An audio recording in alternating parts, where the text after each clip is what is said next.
name is Dr. Amie Van Moorland, and I'm at 5409 Dalcross. And first, I wanted to thank all of you for your hard work and dedication. I have two beautiful, amazing children. I have a daughter, she's 16. She's going to be a junior at Rockbridge, and she aspires to be in the medical field someday. I have a son, he is 12 years of age, and he has an IEP. And just to kind of put it into perspective, to answer one of your questions, I think we've had approximately 7 IEP meetings, and I've never been offered any additional support from the Columbia Public School systems other than his IEP team. And also to give you a little insight, his recent IEP meeting that was transitioning to middle school was 5.5 hours long, 3 separate meetings.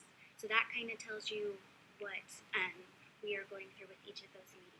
And I also want to offer each and every one of you an invitation to attend any of his IEP meetings. So, one of the most important and valuable lessons that my mother taught me was the power of empathy. It's very important not to confuse empathy with sympathy. And empathy is the ability to understand and share the feelings of another. It's to walk in someone else's shoes, and it's to understand what motivates that person. I personally think that it is very irresponsible and dividing to assume what motivates someone. To say that we have malicious intent with wanting to record these meetings is not accurate. My personal belief, and many families that I have talked to, there is no malicious intent whatsoever. So I don't know where that came from or why that's being perpetuated, but it's inaccurate. I could stand here and tell you my son's story, and you'll probably hear it sometime in the future, but I wanted to understand and have some empathy for CPS and what motivates them. So I looked at the mission statement, and I need to hurry up.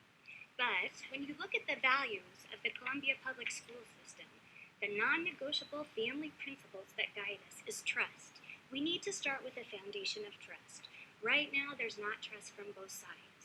Trust is to believe that someone is good and honest and will not harm, and they're also safe and reliable. Also integrity, the quality of being honest and having strong moral principles. Transparency, which implies openness and accountability in communication. And collaboration, to work jointly with others or together as in an intellectual endeavor. So, if you look at the mission and the values of the Columbia Public School System, reporting the IEP meetings are in line with what your values and missions state. So I just want to thank you again for taking the time to hear us all tonight and for all your hard work and dedication. Thank you.